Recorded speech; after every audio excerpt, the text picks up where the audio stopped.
खबरें जो हमें सीधा जोड़ती हैं आपसे, जिनका आपकी जिंदगी पर होता है सीधा असर। खबर का मतलब है एक भरोसा, और आपका भरोसा है हमारी जिम्मेदारी। ATL टीवी, भरोसा अलवर का। नमस्कार, आप देख रहे हैं ATL न्यूज और आपके साथ मैं हूं रविंद्र तिवारी। पेश है आज की हेडलाइंस।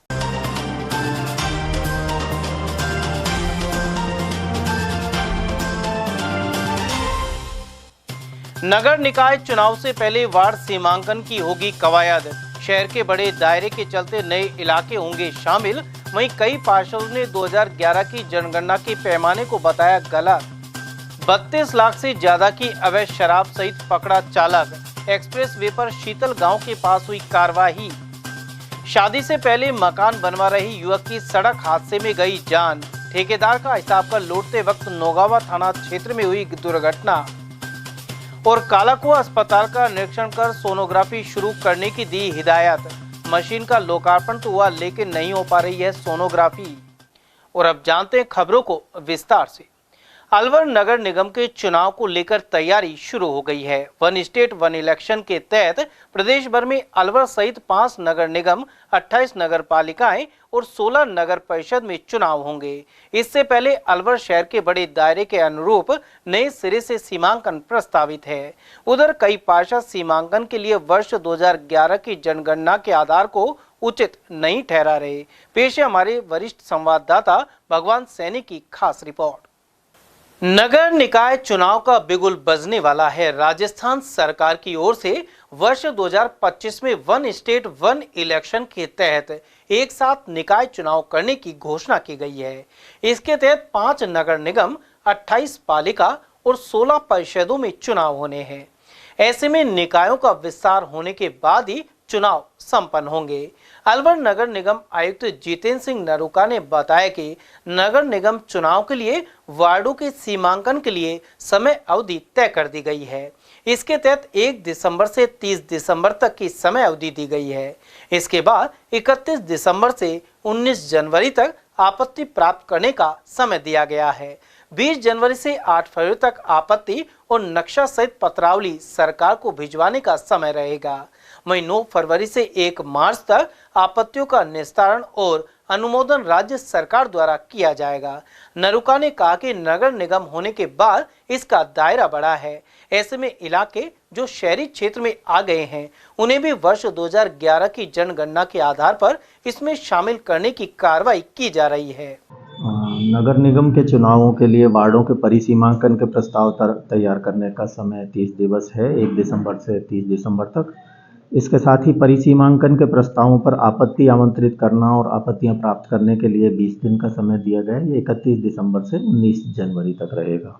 इसके साथ ही वार्ड गठन के प्रस्ताव में नक्शे और प्राप्त दावों और आपत्तियों पर टिप्पणी सहित राज्य सरकार को भिजवाया जाना है। ये 20 जनवरी से 8 फरवरी तक होगा।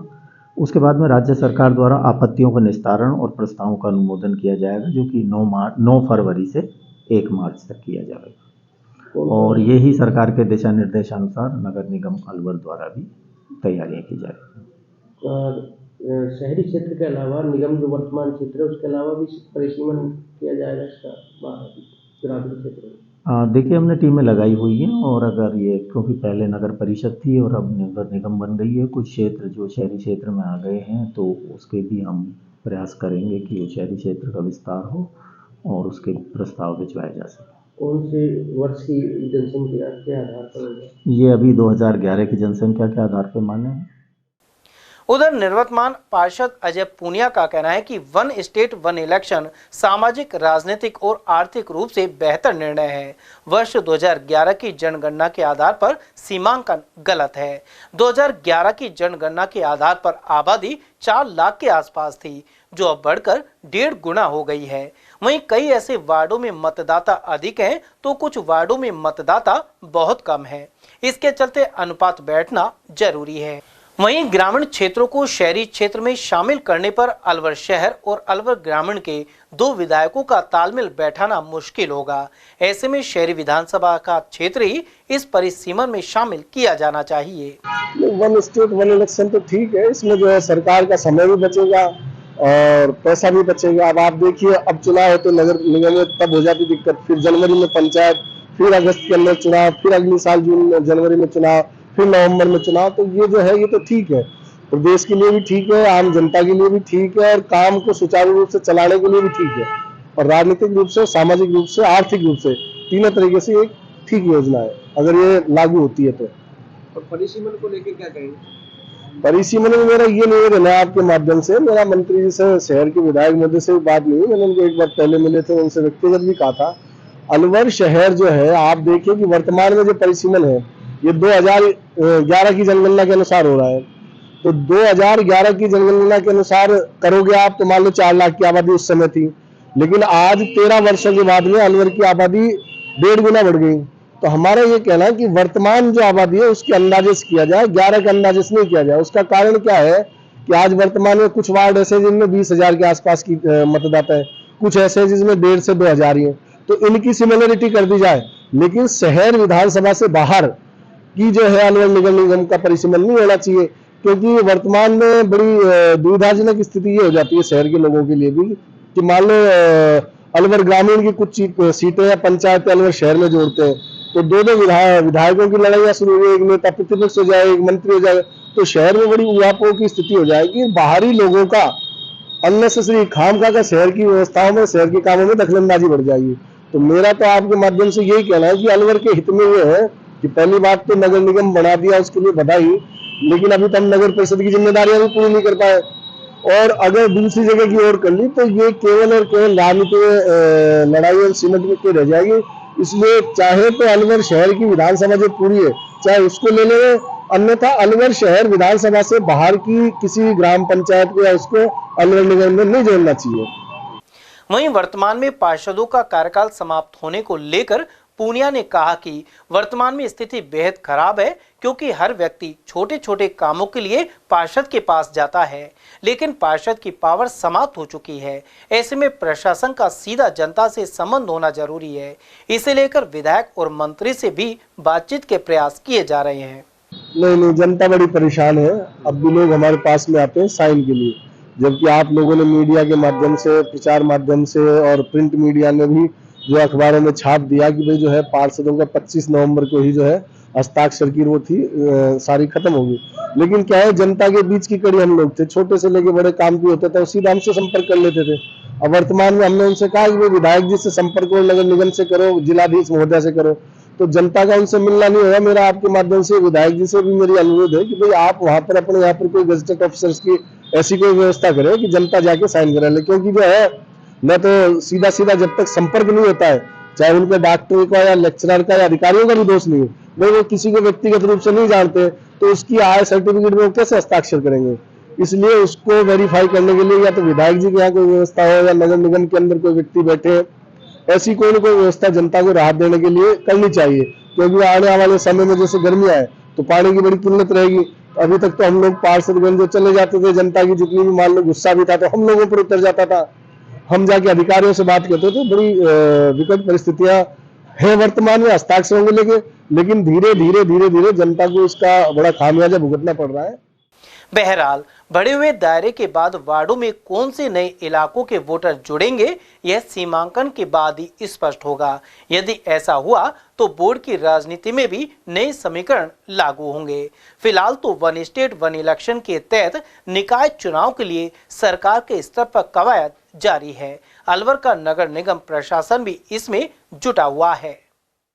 धरपकड़ अभियान के तहत 32 लाख से अधिक की अवैध शराब के कंटेनर को जब्त कर चालक को पकड़ लिया गया है। यह कार्रवाई दिल्ली मुंबई एक्सप्रेस वे पर शीतल गांव के पास की गई। लक्ष्मणगढ़ सीओ प्रभुदयाल जाटव ने बताया कि मुखबिर की सूचना पर टीम मौके पर पहुंची, लेकिन चालक करीब 1 किलोमीटर तक ट्रक को भगाता रहा। आखिरकार उसे पकड़कर अंदर रखे कंटेनर को चेक किया गया तो चंडीगढ़ मार्का की लाखों रुपए की शराब भरी हुई थी। यह शराब गुजरात ले जाई जा रही थी। 32 लाख से अधिक कीमत की शराब को जब्त कर बाड़मेर जिले के निवासी चालक खेमाराम को पकड़ लिया गया है। उससे सघन पूछताछ जारी है।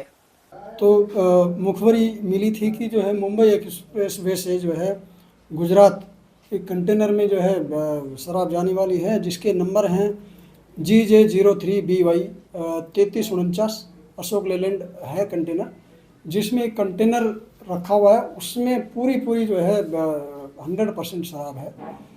तो वहाँ जाके हम सूचना पर पहुँचे और बड़ोदरा जो ये अपना बड़ौदा शीतल के पास जो अपना टोल है वहाँ से चढ़े और जो है जैसे ये ट्रक आया इसको रुकवाने की कोशिश की, तो करीब इसने 1 किलोमीटर आगे लगभग जो है हमने वहाँ तक गाड़ी लगाई और इसको इशारा देके रुकाया। इसने गाड़ी रोकी और रोकते ही ये जो है नीचे उतर के भागने लगा, जिसे जो है जाप्ते ने भागकर जो है घेरा देके इसको पकड़ लिया और इससे पूछा गया तो जो है कि साहब इसमें जो है मुझे नहीं पता, मुझे तो जो है मशीनरी हिमाचल से जो बदनी कोई ऐसी कोई जगह है जहाँ से इसको लाना बताया है।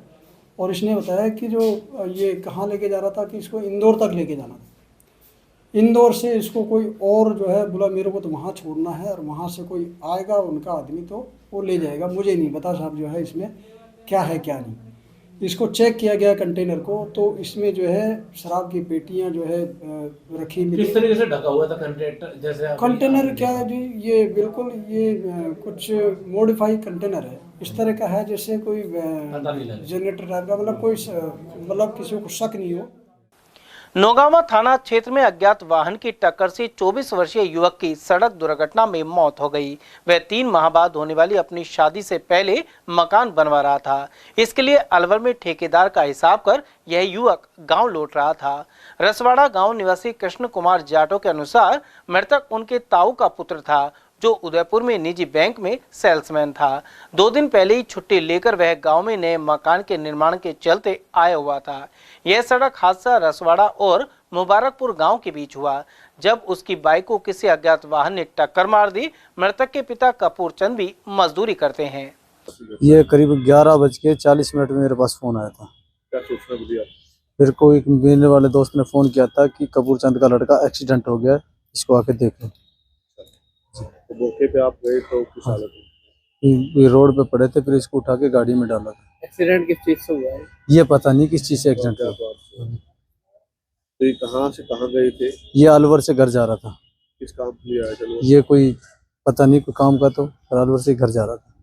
कोई हिसाब करने आए थे? हाँ, ये पता नहीं कि क्या काम करते हैं।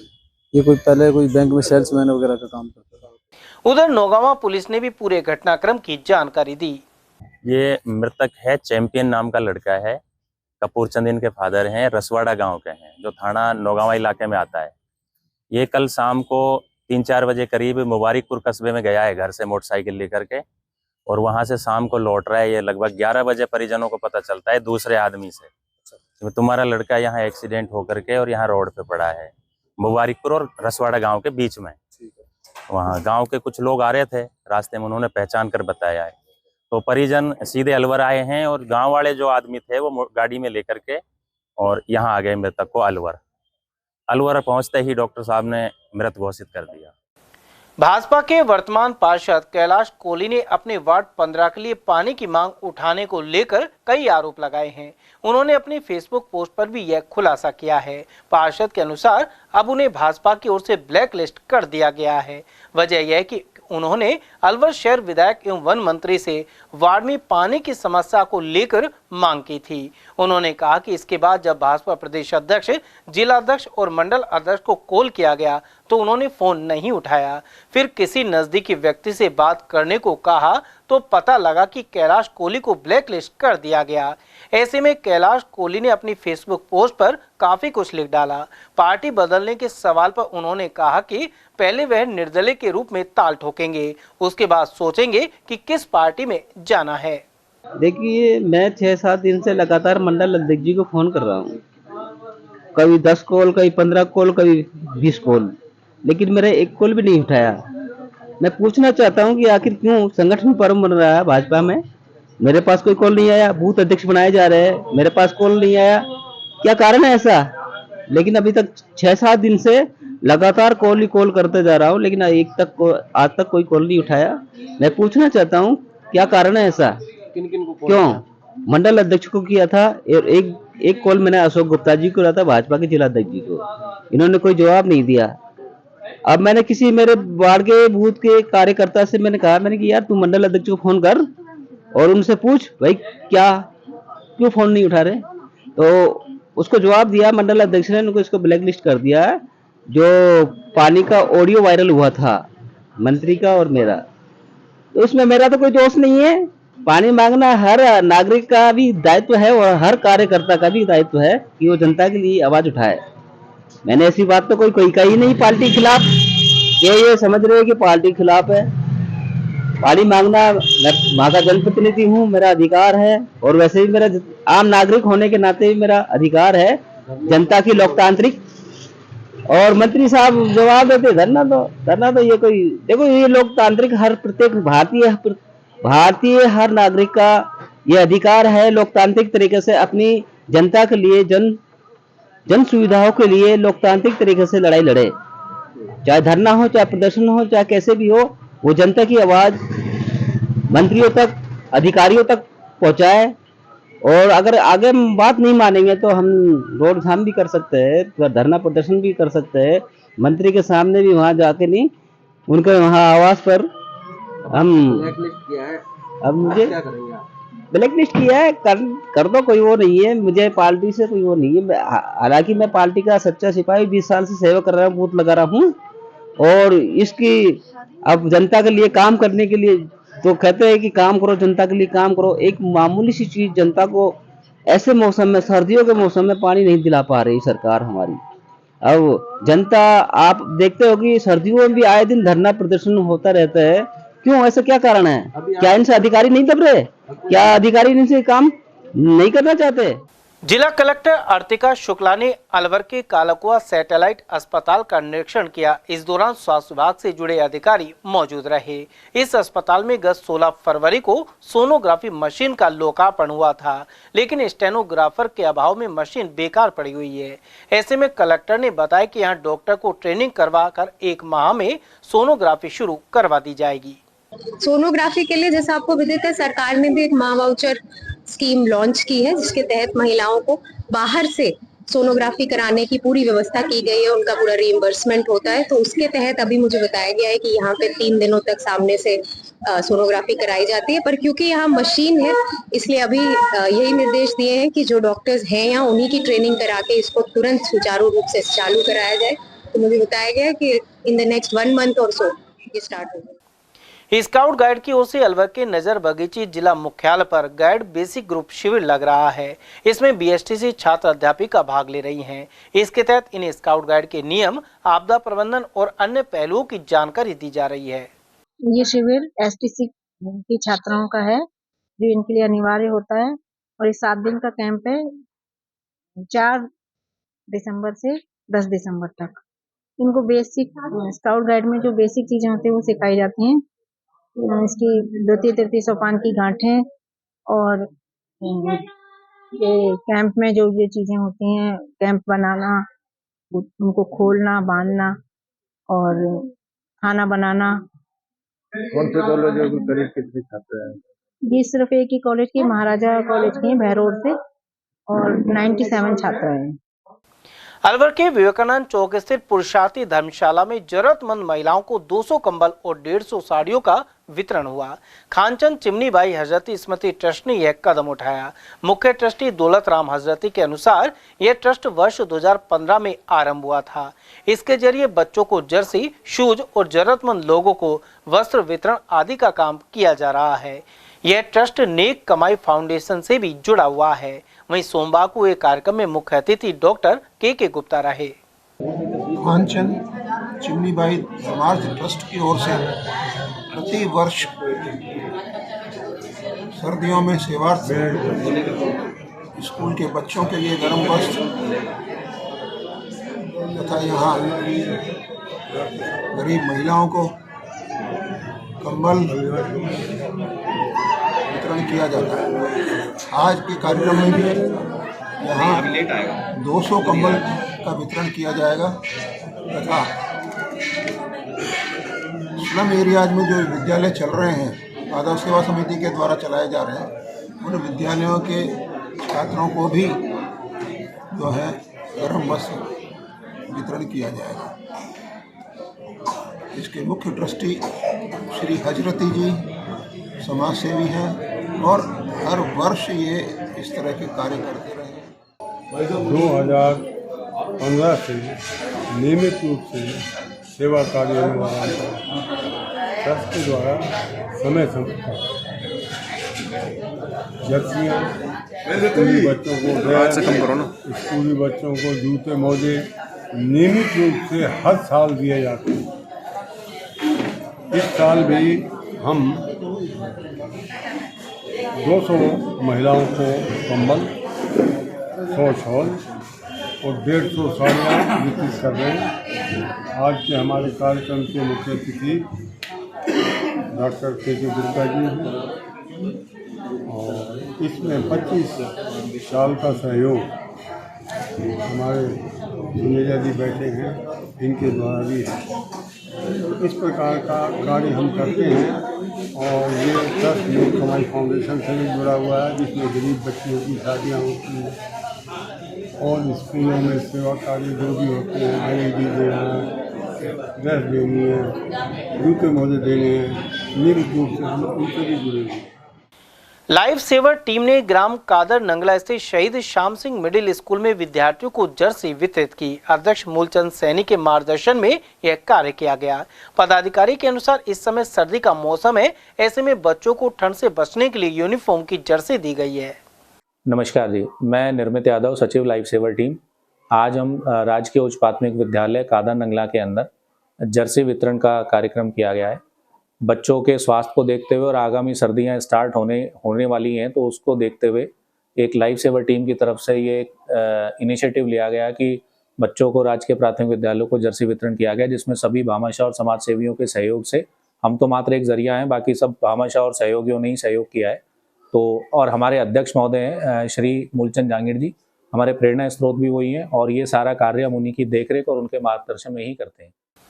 दिल्ली मुंबई एक्सप्रेसवे पर लगातार हादसे हो रहे हैं। यहां एक कार चालक को नींद की झपकी आने से वाहन पलट गया और 3 लोग गंभीर रूप से जख्मी हो गए।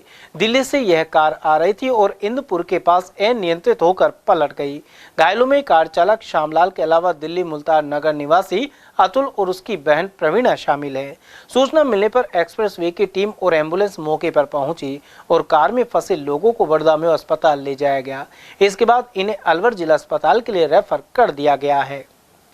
अलवर जिला मुख्यालय पर सोमवार को पंचायती राज एवं माध्यमिक शिक्षक संघ ने विरोध प्रदर्शन किया।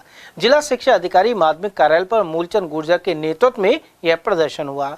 इस दौरान वक्ताओं ने आरोप लगाया कि महात्मा गांधी अंग्रेजी माध्यम स्कूल में चयनित कुछ स्टाफ का स्थानांतरण हिंदी माध्यम में कर दिया गया है। इसके अलावा विधवा, दिव्यांग और हृदय रोग से पीड़ित शिक्षकों को शिथिलता नहीं दी गई। वरिष्ठ कर्मचारी नेता मूलचंद गुर्जर ने कहा कि शिक्षकों के अधिशेष होने पर उनके समायोजन को लेकर भी विसंगतियां हैं। साथ ही प्राइमरी अध्यापक को सीनियर में और अंग्रेजी माध्यम स्कूल स्टाफ को हिंदी माध्यम में समायोजित करना गलत है। उधर संगठन के जिला मंत्री मनीष चौधरी ने मुख्य ब्लॉक शिक्षा अधिकारी और जिला शिक्षा अधिकारी पर मिली भगत के आरोप लगाए हैं। के माध्यम से एक जारी लिस्ट मार्च 2024 में अलवर डीओ कार्यालय को दे दी गई। दूसरी सबसे बड़ी मांग है जो त्वरित तत्काल और ज्वलंत मुद्दा है समायोजन का। समायोजन इन्होंने अपनी इच्छा अनुसार किया है, जबकि निदेशालय से स्पष्ट गाइडलाइन थी यदि पंचायत क्षेत्र में यदि उस कार्मिक की जगह खाली है तो उसको वहीं समायोजन किया जाए, यदि उस जगह नहीं है तो पड़ोसी पंचायत में किया जाए, और नहीं तो फिर यदि अदर ब्लॉक में भेजते हो तो उससे कोई भी 3 मतलब ऑप्शन दिए जाए कि भाई उसको कौन सी जगह सूटेबल है। इन्होंने ना विधवा, महिला, कोई विकलांग, किसी को कोई शिथिलता नहीं थी। इन्होंने तो अपने चहेतों को यह पता नहीं किस अपनी इच्छा अनुसार लोगों को पदस्थापन दिया है। और छुट्टी के दिन मेरे पास एक उदाहरण यह भी है कि छुट्टी के दिन 2 लोगों का, जो कि एक मोहनलाल जी है, परसा का बास उनको लगाया और एक महिला कार्मिक को खैर लगाया। उनका पता नहीं किस दबाव में म्यूचुअल एक तरह से पद समायोजन एक दूसरे के विपरीत कर दिया। यदि बिना सहमति के आप करते हो और यदि उस महिला को लाभ दे रहे हो तो उस पुरुष को भी लाभ दो ना।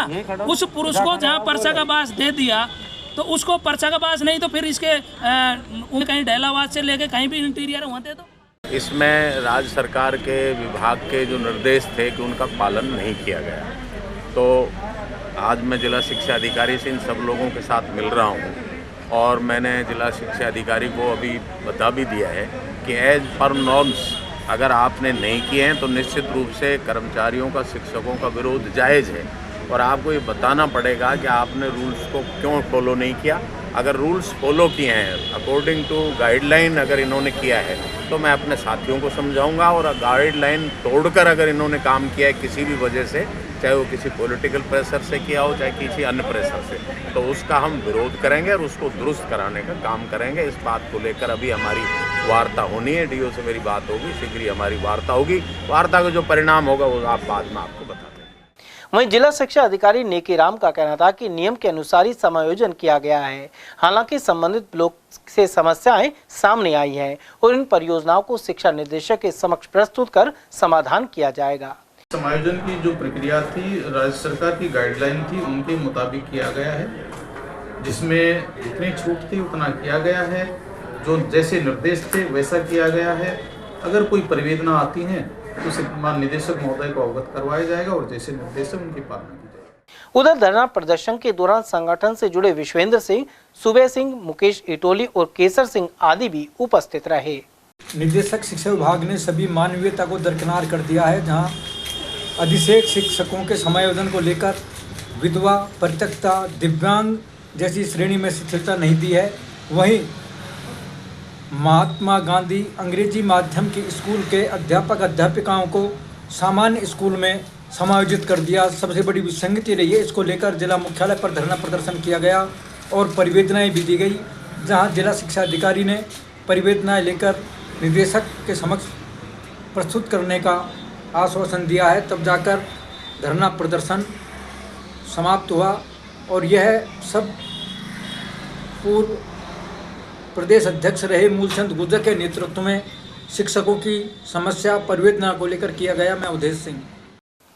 भाजपा के वरिष्ठ नेता और पूर्व मंत्री कालूलाल गुर्जर के अनुसार जिले में संगठन चुनाव को लेकर कार्य जारी है। सक्रिय और प्राथमिक सदस्य का लक्ष्य पूरा कर लिया गया और बूथ स्तरीय कमेटियां 1 से 2 दिन में गठित हो जाएंगी। वहीं मंडल अध्यक्ष के चुनाव सर्वसम्मति से कराए जाने के प्रयास हैं। इसी आधार पर जिला अध्यक्ष का चुनाव भी किया जाना है। इसके बाद प्रदेश संगठन के चुनाव करवाए जाएंगे। सर, लगातार आपका अलवर में प्रवास है, दूसरा तीसरा प्रवास है संगठन के चुनाव के, तो अभी कितने सदस्य बन गए अलवर में? आप जिला का प्रभारी हैं, काम देख रहे हैं। देखिए, ऐसा है कि राजस्थान में अभी भारतीय जनता पार्टी का संगठन पर्व चल रहा है और हम चुनाव को चुनाव नहीं कह करके और संगठन पर्व बोलते हैं, क्योंकि चुनाव शब्द से थोड़ा आत्मीयता कम हो जाती है। चुनाव का मतलब कंपटीशन, मैं जीत गया हूँ, कोई किसी को हरा गया हूँ। भारतीय जनता पार्टी में ऐसा नहीं है, इसलिए हमने कहा चुनाव पर संगठन पर्व चल रहा है, यानी कि संगठन पर्व के रूप में हम चुनाव कर रहे हैं, जिसमें अधिक से अधिक सब चुनाव जो है वो सर्वसम्मति से हों, सबकी सलाह से हों। और इसी निमित्त मुझे अलवर दक्षिण के जिले में चुनाव अधिकारी लगाया। अब हमारे यहाँ पे सबसे पहला काम बूथ अध्यक्षों का निर्वाचन हो रहा है। आज भी काफ़ी कुछ सूची हमारे पास आ चुकी है, निर्वाचन हो। मेरे से मोटा मोटी अभी 70-80% के लगभग हमारे बूथ कमेटियाँ बन चुकी हैं। बाकी जो बन रही है आज भी बन रही है, कल तक सब सुबह तक हम यहाँ आ जाएगी और कल से फिर हम उसमें एक्यूरेट आपको फिगर भी बता देंगे कि कितने सदस्य बन चुके हैं। कितने कुल सदस्य यहाँ पे हमारे बूथ जो है वो 1480 बूथ है और हमें विश्वास है कि हम पूरे बूथों को कमेटी बना देंगे। लेकिन कल इसका क्लियर हो जाएगा कितनी बन गई और हमारा प्रयास ये पूरी बने और राजस्थान में ये इस जिले का नाम हो कि हमने 100% बूथ कमेटियाँ बढ़ा दी। उसके बाद फिर हम मंडलों के चुनाव की प्रक्रिया प्रारंभ करेंगे। मंडल चुनाव भी सर्वसम्मति से कराने का प्रयास करेंगे और मंडल क्षेत्र में जहाँ मंडल का मुख्यालय वहाँ पे सारे कार्यकर्ताओं जो प्रमुख लोग हैं उनको और पुराने नए सब कार्यकर्ताओं को बुला के सबकी राय लेंगे। उसमें कितने नाम आते हैं उसमें फिर कोशिश करके सर्वसम्मति कराने का प्रयास करेंगे। और फिर भी यदि सर्वसम्मति नहीं हो तो 3 नाम 2 नाम जो भी वहाँ से तय होंगे वो लाएंगे और उसमें फिर संगठन में आगे देंगे। फिर उसका पूरा विश्लेषण करके कौन उपयुक्त हो सकता है उसको बनाया जाए। तो इस तरह से संगठन संरचना होगी और फिर अंतिम स्टेज में हमारे जिले स्तर पे जिला अध्यक्ष का चुनाव होगा, यानी कि वो भी सर्वसम्मत होगा।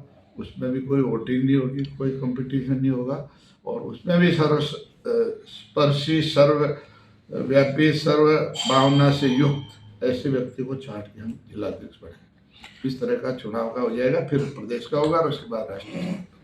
सर, प्राथमिक सदस्य और सक्रिय सदस्य के टारगेट पूरा हो गया अलवर का? देखिए, प्राथमिक सदस्यों का पूरा टारगेट हो गया और हमारे जितने यहाँ पर सक्रिय सदस्य बनने थे वो भी पूरे हो गए।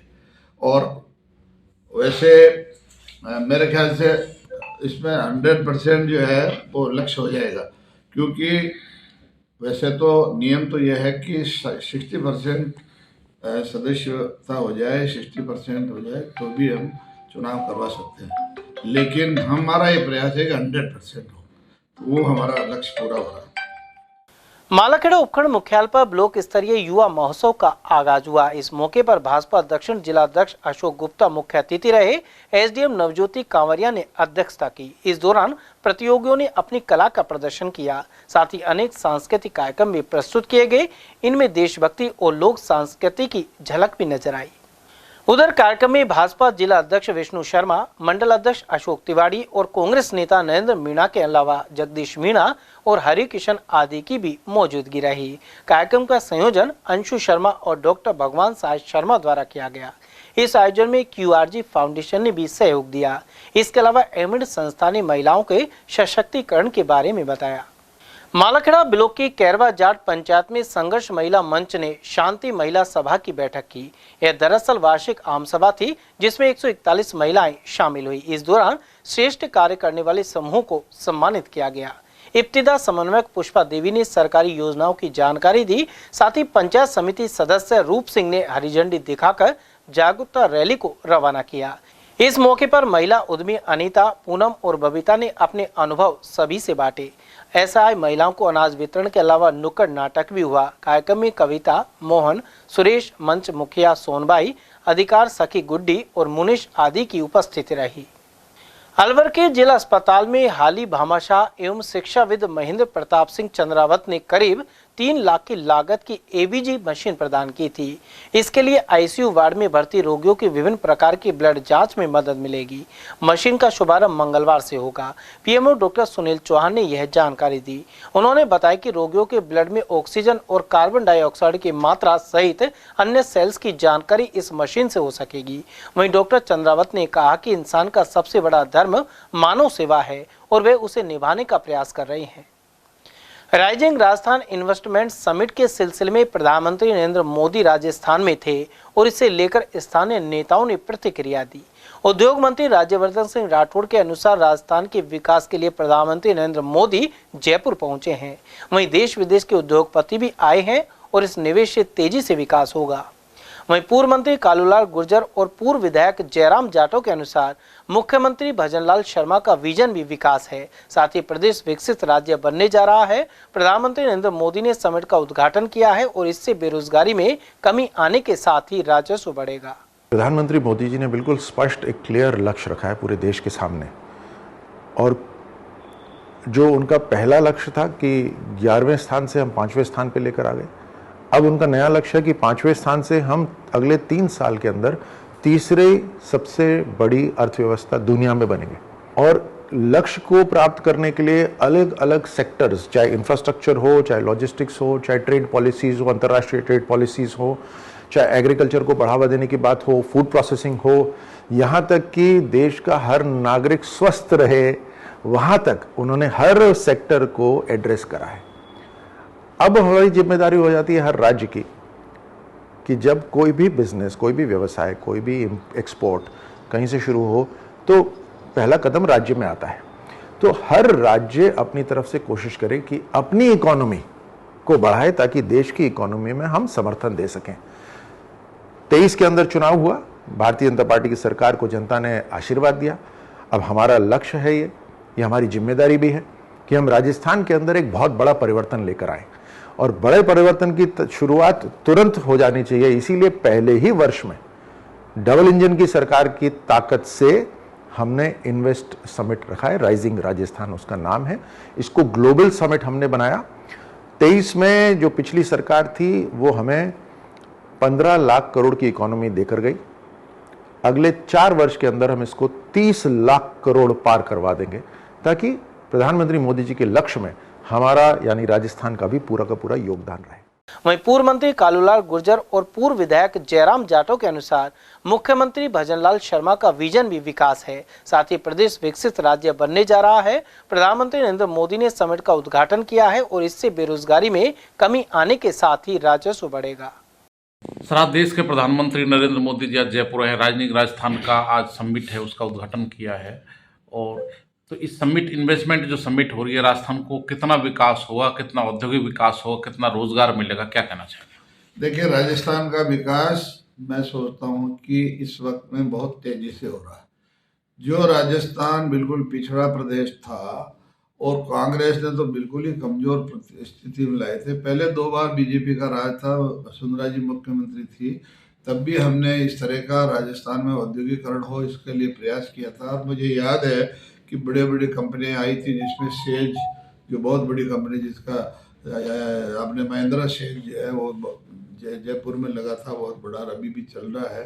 तो ऐसे और भी कई उद्योग आए थे, लेकिन उस समय के से भी ज़्यादा इस वक्त में चूंकि केंद्र सरकार की भी ये फोकस है कि राजस्थान का विकास और तेजी से हो, डबल इंजन की सरकार है, तो इसी कारण से अभी हमारे माननीय मुख्यमंत्री जी जापान भी गए और दक्षिण कोरिया में भी जाके उन्होंने वहाँ के जो उद्योगपति हैं जिनको प्लस यहाँ के जो वहाँ NRI जो उनको सबको निमंत्रित किया कि राजस्थान में आप इन्वेस्ट करें और राजस्थान के विकास में सहयोग दें। और भी बड़ी बड़ी कंपनियां जो हिंदुस्तान में हैं जिसमें अडानी है, अंबानी है, ये सबको आमंत्रित किया और आज उनका राइजिंग राजस्थान के तहत प्रोग्राम है। प्रधानमंत्री जी भी आए हुए हैं। मोटा मोटी अंदाज ये है कि 4-5 लाख करोड़ रुपए का जो है यहाँ पर इन्वेस्ट आने वाला है राजस्थान में। उसके बारे में आज फाइनल भी होगा, कुछ MOUs भी होंगे और राजस्थान में विकास की गति बहुत अच्छी पकड़ रही है और बढ़ेगी और हम राजस्थान को विकसित राजस्थान की श्रेणी में ले आएंगे, ऐसा प्रयास चल रहा है। सर, बेरोजगारी बड़ी समस्या है, तो इस जो समिट हो रही है इससे रोजगार का अवसर बढ़ेगा? देखिए, बेरोजगारी हमेशा रही है, कोई ऐसा टाइम नहीं किसी भी राज्य में जहाँ बिल्कुल बेरोजगारी रही नहीं। अब आजकल बेरोजगारी भी 2 तरह की बात है। एक तो ये कि साहब हमको नौकरी नहीं मिली, हम बेरोजगार बैठे हैं, और एक वो है कि साहब हम जो है नौकरी के अलावा कुछ करना ही नहीं चाहते हैं। बेरोजगारी मिटाने का काम सरकार का भी है लेकिन जनता का भी है। जब केंद्र सरकार ने अभी नियम बना दिया कि आपको जनधन योजना में इतने लाख रुपए बिना सिक्योरिटी के दिए जा रहे हैं, आप धंधा करिए, तो क्यों नहीं धंधा करना चाहते लोग? सारा नौकरी लगा देंगे ये तो असंभव है। लेकिन मैं ये मानता हूँ कि राजस्थान में बेरोजगारी दूर करने का जो प्रयास हो रहा है, जिसमें एक तो जितने बैकलॉग में नौकरियां खाली पद रहे उनको भरने का प्रयास किया जा रहा है। कांग्रेस के राज में तो आप सब जानते हो पेपर लीक हो गया और ये कैंसिल, 50,000 भर्ती है, पेपर लीक हो गया, वो सब कैंसिल हो गए।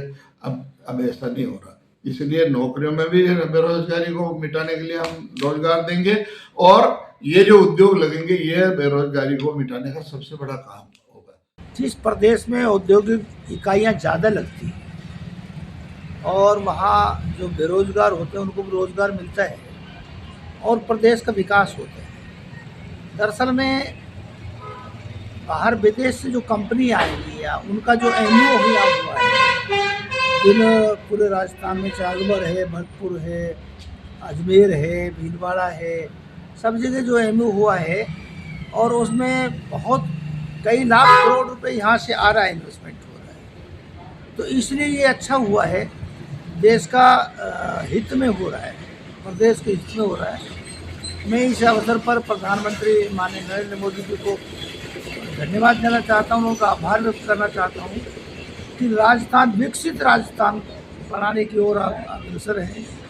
और राजस्थान के लोगों का भी सौभाग्य है कि देश के प्रधानमंत्री आकर के आज उनका उद्घाटन कर रहे हैं, सीधा संवाद कर रहे हैं व्यापारियों से, सरकार से। और जो MOU होगा, वो होगा जो जिसको संधि कहते हैं, समझौता कहते हैं, उससे प्रदेश को बहुत बड़ा लाभ होने वाला है। इसलिए बहुत बहुत, और फिर यहाँ के जो मुख्यमंत्री हैं माननीय भजन लाल जी शर्मा, नए आदमी ज़रूर है लेकिन उनमें लगन है, सोच है, आगे बढ़ने की ललक है। उनको भी मैं धन्यवाद देना चाहता हूँ। इतने अल्प समय में 8-9 महीने में जाकर के विदेश भी गए, वहाँ इस प्रदेश को आगे विकसित बनाने के लिए बहुत तर्क वो ध्यान देते, रात दिन मेहनत कर रहे हैं। इसलिए मुख्यमंत्री को धन्यवाद। इस समिट से जनता को कितना लाभ होगा? जनता को लाभ मिलता है। हमारे यहाँ का जो राजस्व है, वो राजस्थान की सरकार के पास जो राजस्व आता है उतनी ज़्यादा खर्चा हो जाता है, और इससे तो अपन को लाभ मिलेगा। बेरोजगारी दूर होगी, रोजगार के अवसर पैदा होंगे। देखो, रोजगार तो यहाँ के लोगों को ही मिलेगा। कोई बड़ी पोस्टों पे, MD की पोस्ट पे या GM की पोस्टों पे कोई उनके जो विश्वास पात्र हैं या उनके जो बहुत पढ़े लिखे लोग हैं उनको लगा देंगे। बाकी काम करने वाले तो जो टेक्निकल काम करने वाले तो लोकल ही होंगे। वो जो आपका क्रय विक्रय का काम है, मार्केटिंग का काम है, वो सब लोकल ही करते हैं। प्रदेश विकसित बनेगा, औद्योगिक विकास तेज होगा। हाँ बिल्कुल, प्रदेश विकास करेगा। औद्योगिक तो होगा ही। अब देखिए, अब कुसकेड़ा, अलवर जिले का जो कुसकेड़ा टपूरा के पास में, भिवाड़ी के पास में, ये चौपान की, ये बहुत पीछे ज़मीन से किसान को क्या मिला है? उत्पादन होता है उतना पैदा, जितना कम होता है उससे ज़्यादा खर्चा हो जाता है किसान का। इसलिए औद्योगिक इकाई आने के बाद में तो क्षेत्र ने बहुत बड़ी तरक्की की, शिक्षा भी बढ़ी है, लोगों का रोज़गार बढ़ा है, कहीं किसी तरह का काम है, मार्केट में सेल परचेज का काम है, बाहर जो सामान, जो छोटा सामान, इकाइयाँ और भी लगी हैं उनके सहारे से, लोकल लोगों ने इकाइयाँ लगाई। गौरतलब है कि कुछ अरसे पहले अलवर में भी जिला समिट हुई थी और इसमें हजारों करोड़ के निवेश प्रस्ताव आए थे, जिन पर अमल शुरू हो गया है। अलवर शहर के तुलाराम सर्किल पर सर्व समाज ने राव तुलाराम की जयंती मनाई। इस दौरान जेल के समीप स्थित उनकी प्रतिमा पर माल्यार्पण किया गया। यहां मौजूद जिला यादव महासभा के प्रवक्ता SR यादव के अनुसार आजादी की लड़ाई में राजा राव तुलाराम ने महत्वपूर्ण योगदान दिया था और शहीद हुए थे। युवाओं को उनसे प्रेरणा लेने की आवश्यकता है। उन्होंने इस दिन को राजकीय अवकाश घोषित करने की मांग भी उठाई। बताइए। देश के महान नायक और समाज के एक बहुत बड़े अपनी रियासत के राजा राव तुलाराम साहब, जिसका जन्म रेवाड़ी की रियासत जो उनके पिताजी के पास पूर्ण सिंह के पास थी, उनका देहांत होने के बाद रामपुर की रियासत के ये राजा बने और पूरे अपने शासनकाल में अंग्रेज सल्तनत से खिलाफ लड़े। इनका बलिदान देश याद करता है। चाहे आप जो 1857 की क्रांति का जो बिगल बना, उसके पहले क्रांतिकारी मंगल पांडे, लक्ष्मीबाई, ताता टोपे, इनके साथ मिलकर के अंग्रेज़ों के खिलाफ इन्होंने काफ़ी युद्ध किए, आवाज़ उठाई। सर्व समाज को इकट्ठा करके, यादव समाज ही नहीं सर्व समाज को इकट्ठा करके एक बड़ी सेना तैयार किया, जिसका मेरठ का युद्ध हो चाहे नसीबपुर का युद्ध हो, बड़ी भारी तादाद में सेना तैयार करके अंग्रेज़ों के खिलाफ लड़े। ऐसे क्रांतिकारी योद्धा को एक यादव समाज ही नहीं, सर्व समाज के लोग इन्हें याद करते हैं और हमें इनसे प्रेरणा लेनी चाहिए। ये मातृभूमि के लिए जिए, बलिदान हुए। आज के नौजवान साथियों को भी प्रेरणा लेनी चाहिए। हम देशभक्ति पहले मानी जाती है। देश के लिए जो प्राण न्यौछावर करते हैं वो शहीद होते हैं। आज सर्व समाज ने आकर के इनकी आइडल के ऊपर, यहाँ राव तुलाराम सर्किल के ऊपर उनको श्रद्धा सुमन किए हैं और सर्व समाज की मांग भी है यहाँ उनके इस जन्मदिन के ऊपर और शहीदी दिवस के ऊपर एक रेस्ट्रिक्टेड हॉलीडे होना चाहिए। हम हमारे लीडर सरकार से और हमारे लीडर भूपेंद्र यादव से मांग करेंगे ताकि यहाँ उनकी संविधान दिवस के ऊपर, जन्म शताब्दी के ऊपर निश्चित तौर पे एक अवकाश लोकल होना चाहिए। उधर अलवर जेल के समीप राव तुलाराम सर्किल पर यादव सभा शहर अलवर के कार्यक्रम में पुलिस बैंड विशेष आकर्षण का केंद्र रहा। सभा अध्यक्ष सतपाल यादव और उपाध्यक्ष राजपाल सिंह यादव ने बताया कि वक्ताओं ने आजादी के जन जागरण में राव तुलाराम के योगदान पर प्रकाश डाला। वहीं महामंत्री नरेंद्र यादव के अनुसार इस मौके पर विभिन्न प्रतिनिधियों ने शिरकत की। इसमें भाजपा जिलाध्यक्ष अशोक गुप्ता, कांग्रेस जिलाध्यक्ष योगेश मिश्रा सहित वरिष्ठ नेता अजीत यादव, रिपुदमन गुप्ता अग्रवाल, महासभा अलवर के अध्यक्ष अमित गोयल, व्यापार महासंघ अध्यक्ष रमेश जुनेजा, सूरज भान सिंह और फतेह सिंह आदि शामिल थे। आज ये हर वर्ष की तरह इस वर्ष भी राव तुलाराम जी की 9 दिसंबर को जयंती है और 23 सितंबर को हम शहीद दिवस मनाते हैं। सारा अलवर समाज, सर्व समाज आज बड़े जोश और खरोश से प्रशासन के सहयोग से बहुत अच्छी तरह धूमधाम से मनाया जा रहा है। राव तुलाराम जी का 1825 को जन्म हुआ था। अब के इनकी 100वीं वर्ष जयंती भी हम बहुत धूमधाम से मनाया जाएगा। डॉक्टर भीमराव ज्ञान प्रकाश समिति के चुनाव में डॉक्टर पीएम बैरवा अध्यक्ष बने हैं। 60 फीट रोड स्थित खंडेलवाल पब्लिक स्कूल में हुए मतदान के परिणाम देर रात सामने आए। निर्वाचन अधिकारी घनश्याम सैनी के अनुसार सांस्कृतिक मंत्री पद पर रामकिशोर जाटव चुने गए। वहीं इस दौरान नवनिर्वाचित अध्यक्ष ने कहा कि वह बालिका छात्रावास के काम को आगे बढ़ाएंगे और कुरीतियों को दूर करने का प्रयास होगा। इसके अलावा शिक्षा के स्तर में वृद्धि सहित बेरोजगारी और नशा मुक्ति की दिशा में काम करेंगे। सर, दिन भर की मतदान के बाद शाम को गिनती हुई है, परिणाम आए हैं, आप अच्छे वोटों से जीते हैं, पहली प्रतिक्रिया आपकी? देखिए, ये मेरी जीत नहीं है, पूरे समाज की जीत है। पूरा समाज मेरे साथ था और निर्विरोध मुझे निर्वाचित करने की प्रक्रिया शुरू हुई थी, लेकिन कुछ कारणों से वो नहीं हो पाई और चुनाव हुए। चुनाव में भी मुझे पहले से ये आशा थी कि मैं निश्चित रूप से जीतूंगा और कांटे की टक्कर रही है। फिर भी जो जीत हुई है वो मैं उसका पूरा श्रेय समाज और समाज के उन कर्मठ लोगों को देना चाहता हूं जिन्होंने इतनी मेहनत की। सर, प्राथमिकताएं क्या रहेंगी आपकी? मेरी प्राथमिकता, मैं कई बार कह चुका हूं, हमारा बालिका छात्रावास निर्माणाधीन है और उसको पूरा करना, उसको संचालित करना, उसमें बच्चियों का प्रवेश दिलाकर उसमें शिक्षा की व्यवस्था करना, ये हमारा प्रथम उद्देश्य है। सर, बालिकाओं की एक तो शिक्षा का स्तर बहुत कम है, दूसरा युवा है, उनका जो रोजगार है वो काफ़ी बेरोजगारी ज़्यादा है और तीसरी बात है कि समाज में गरीबी काफ़ी है। 3 बड़े मुद्दे हैं सर, किस तरह आप इसको सामने करेंगे? देखिए, बेरोजगारी तो एक भारत की एक बहुत बड़ी ज्वलंत समस्या है, उसको तो हम ज़्यादा उस पर नहीं कर सकते, लेकिन हम प्रयास ये करेंगे कि बच्चों को प्रतियोगी परीक्षाओं के लिए और निजी सेवा में जाने के लिए तैयार करें। उसके लिए इस तरह के उनको तैयारी कराएंगे। रही बात गरीबी की, तो ये समाज तो बहुत पहले से दबा कुचला रहा है, एट्रोसिटीज़ इस पर हुई हैं, आर्थिक रूप से कमजोरी रही है। उसके लिए भी हम ऐसा कोई मुहिम चलाएंगे कि वो आर्थिक दृष्टि से सक्षम होकर अपना जीविकोपार्जन कर सकें। सर, गरीब तबके के जो लोग हैं वो नशा को ज़्यादा करते हैं, क्योंकि जो मेहनत मजदूरी करते हैं काफ़ी लोग हैं, लेकिन वो नशा की वजह से जो कमाई है उसको घर तक नहीं ले जा पाते। तो समाज में आपको लगता है कि कुरीतियों को दूर करने की भी आवश्यकता है? ये देखो, नशे की प्रवृत्ति पूरे भारतवर्ष में बढ़ रही है। केवल दलित वर्ग में ही नहीं, सभी वर्गों में नशे की प्रवृत्ति बढ़ रही है और कई बुराइयां बढ़ रही है।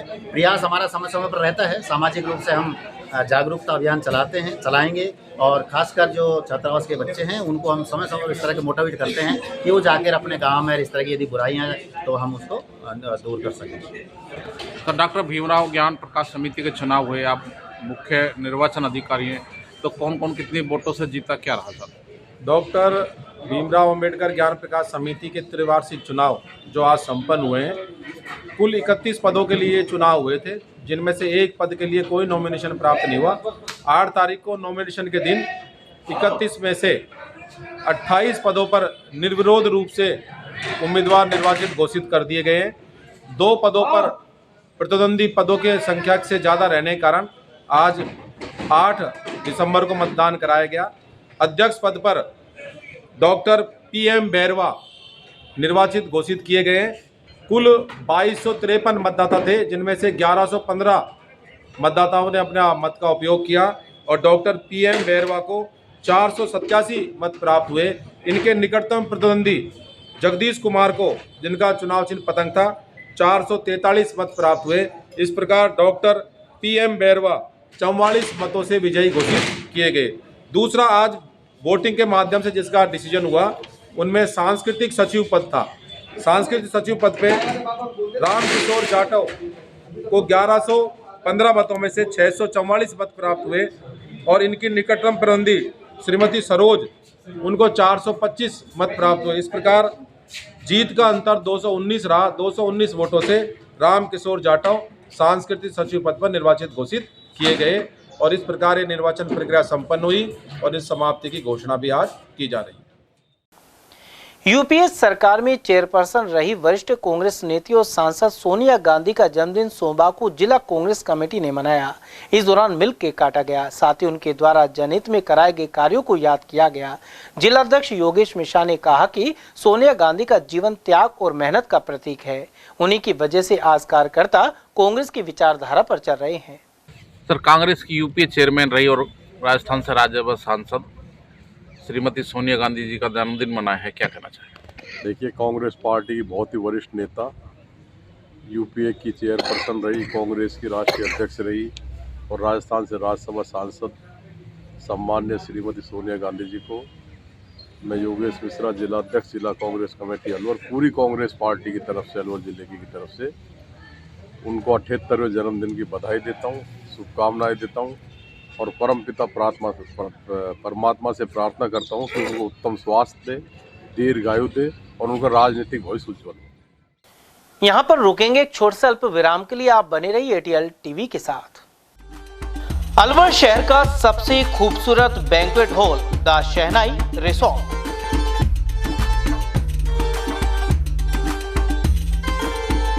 शादी, लगन, संगीत, सवामणी, सालगिरह जैसे फंक्शन के लिए अलवर वासियों की पहली पसंद बन चुका है the shehnai resort.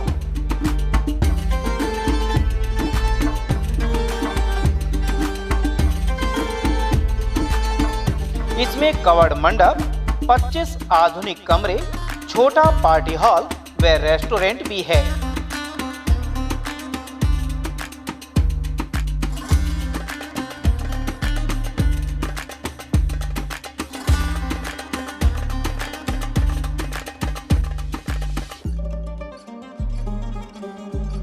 Banquet hall, party hall तथा कमरों की बुकिंग के लिए आज ही संपर्क करें। झंकार होटल के पीछे near Hanuman circle, Delhi road, Alwar. 8094126636 and 8118822488। Furniture का 32 साल पुराना जाना माना नाम राहुल डेकोर। यहाँ आपकी लाडली बिटिया के लिए अथवा अपने घर के लिए सभी प्रकार का सागवान का फर्नीचर उपलब्ध है।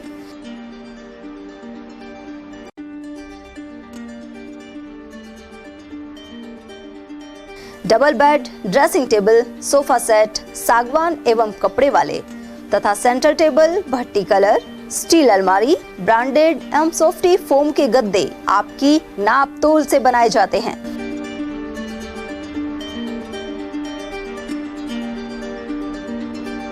सभी सामान एक ही छत के नीचे उपलब्ध। हमारा पता है अलवर बोर्ड, जसवंत तिराहे से पहले, Kati Ghati, Alwar. Contact number 9414019769 and 9414019768। Doctor Shroff charity eye hospital Alwar द्वारा दी जाने वाली सुविधाएं जैसे RGHS, ESHS, TPA।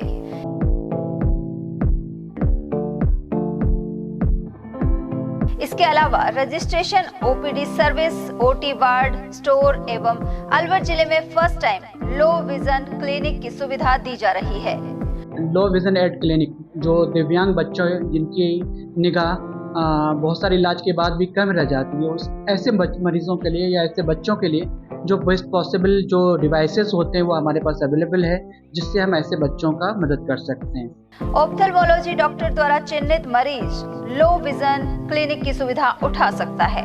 हमारे यहाँ विभिन्न प्रकार की जांचें जैसे OCT, RFNL, VFA, B scan, YAG laser, A scan की सुविधा उपलब्ध है। हमारा पता है doctor Shroff charity eye hospital, Subhash Nagar, NEB road, Alwar, Rajasthan. Contact number 0144 2370 559। हीरे, सोने, चांदी के जेवरातों के विक्रेता दुर्गा प्रसाद सुनील दत्त ज्वेलर्स, बजाजा बाजार, अलवर।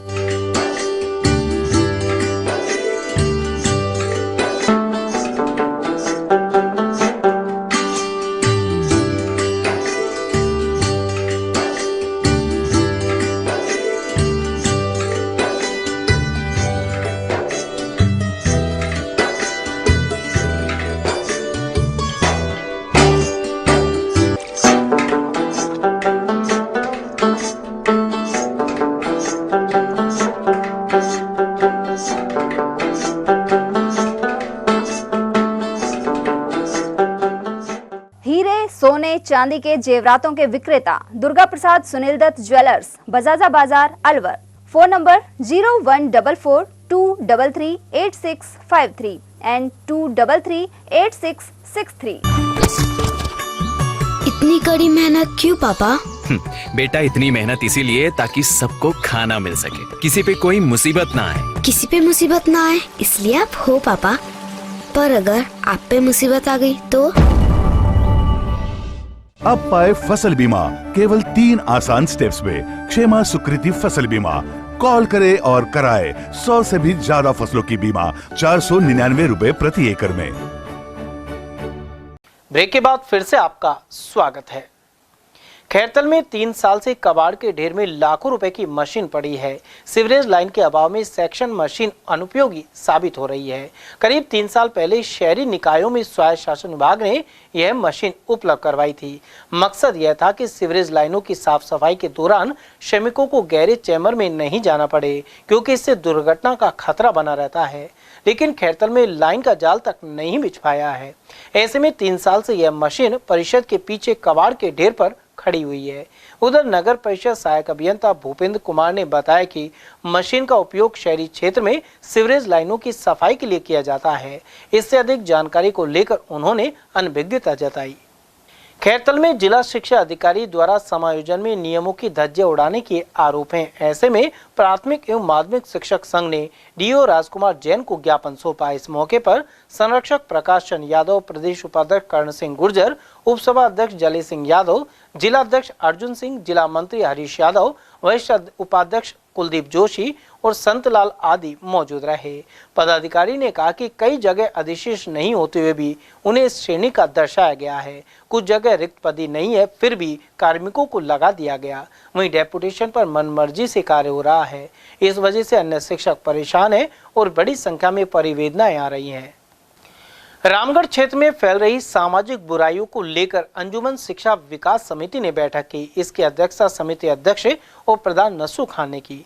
ग्राम सहजपुर बस स्टैंड पर हुई बैठक में additional SP Tejpal Singh, DSP Sunil Kumar Sharma और बगड़ राजपूत थाने से श्यामलाल मीणा आदि मौजूद रहे। बैठक में ओलेक्स और टटलूबाजी आदि बुराइयों पर चर्चा हुई। साथ ही निर्णय लिया गया कि एक कमेटी बनाकर इस तरह की हरकतें करने वालों को समझाया जाए। यदि एक बार में नहीं माने तो उनके बारे में पुलिस को जानकारी दी जाएगी। नस्सू खान ने कहा कि चंद लोग इस कार्य को कर रहे हैं, लेकिन इस वजह से पूरा गांव और समाज बदनाम हो रहा है। उमरेण ब्लॉक विद्युत निगम कार्यालय पर सोमवार को प्रधानमंत्री योजना के तहत एक कैंप लगा। इस दौरान ग्रामीणों को सोलर लाइट के बारे में बताया गया। सब्सिडी के आधार पर यह लाइट वितरित होगी और इसके लिए शिविर में रजिस्ट्रेशन हुआ। यहाँ मौजूद अभिषेक पाराशर ने पूरी योजना की जानकारी दी। उमरेण में अपने जो बिजली विभाग है वहाँ बैठे हुए हैं और यहाँ पर प्रधानमंत्री जो अपने सौर ऊर्जा के तहत अपनी एक कैंप लगाया गया है, उसमें अपन वर्किंग कर रहे हैं सारी चीज़ें। और अभी जो बात करें कि यहाँ पर गवर्नमेंट ने बहुत अच्छी वर्किंग कर रखी है कि आपके सोलर लगाने का, कि अपने घर पर सोलर लगाएं और अपने बिजली को मुफ्त करवाएं। तो उसके लिए बहुत ज़रूरी है ये सोलर। आगे भविष्य सिर्फ सूरज ऊर्जा पर ही रहेगा, क्योंकि कारण ये है कि सूरज से जो रोशनी अपन को जो मिल रही है उसका यूटिलाइज कैसे करें। गवर्नमेंट उसको पूरा यूटिलाइज करने का तरीका बता रही है अपन को। हरगोविंद वर्मा को अकबरपुर उमरैन भाजपा मंडल में बूथ अध्यक्ष बनाया गया है। ऐसे में ब्लॉक अध्यक्ष और अलवर ग्रामीण प्रभारी ने उनका साफा बांधकर स्वागत किया। इस दौरान अनेक भाजपा कार्यकर्ता और पदाधिकारी मौजूद रहे।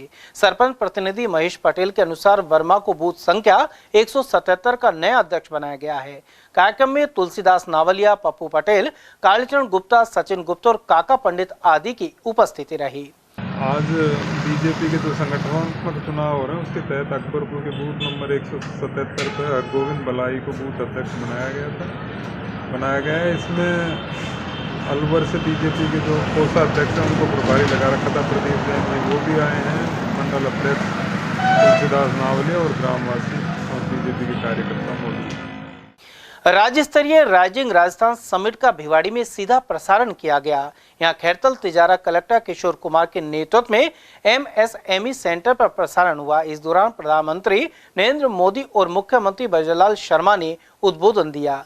साथ ही जिला कलेक्टर ने उद्यमी, नागरिक और विद्यार्थियों से संवाद किया। वहीं अध्यक्ष सुमन जैन ने क्षेत्रीय उद्योगों के बारे में जानकारी दी। कार्यक्रम में मौजूद वरिष्ठ लोगों में प्रदीप दायमा और अतुल प्रकाश आदि शामिल थे। आज राइजिंग राजस्थान का जो राज्य स्तरीय समारोह था उसका उद्घाटन सत्र माननीय प्रधानमंत्री नरेंद्र मोदी जी के मुख्य आतिथ्य में जयपुर में था। उसका लाइव प्रसारण यहाँ पे था।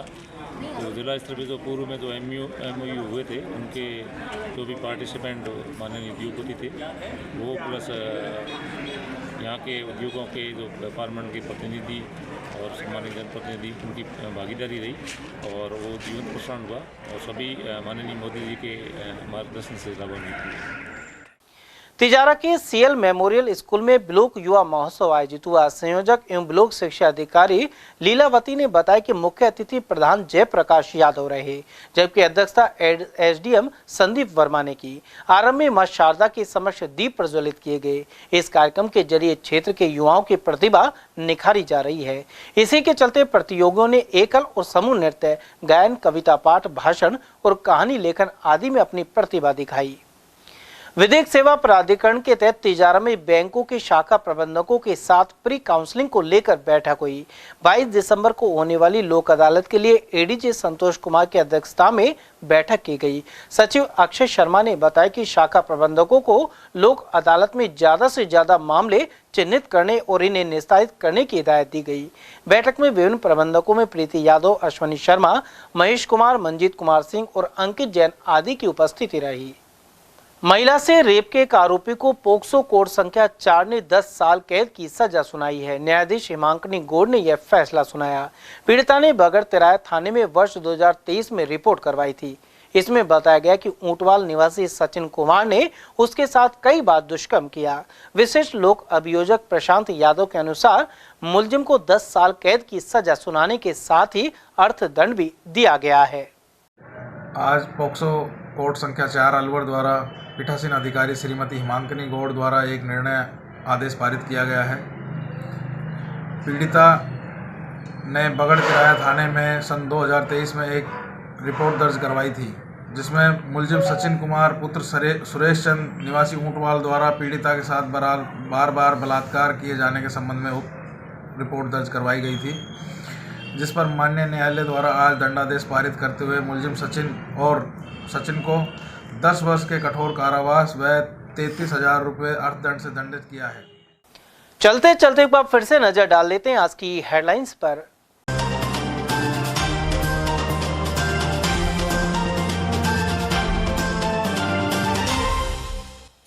नगर निकाय चुनाव से पहले वार्ड सीमांकन की होगी कवायद। शहर के बड़े दायरे के चलते नए इलाके होंगे शामिल। वहीं कई पार्षदों ने 2011 की जनगणना के पैमाने को बताया गलत।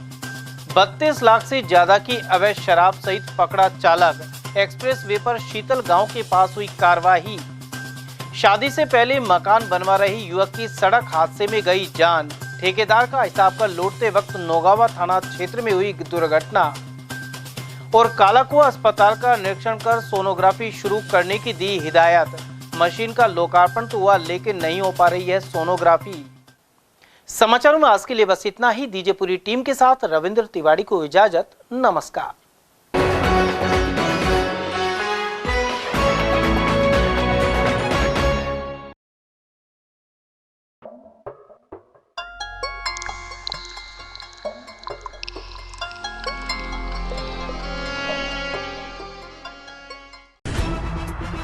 खबरें जो हमें सीधा जोड़ती हैं आपसे, जिनका आपकी जिंदगी पर होता है सीधा असर।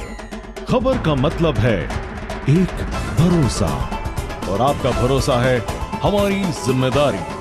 ATL TV, भरोसा अलवर का।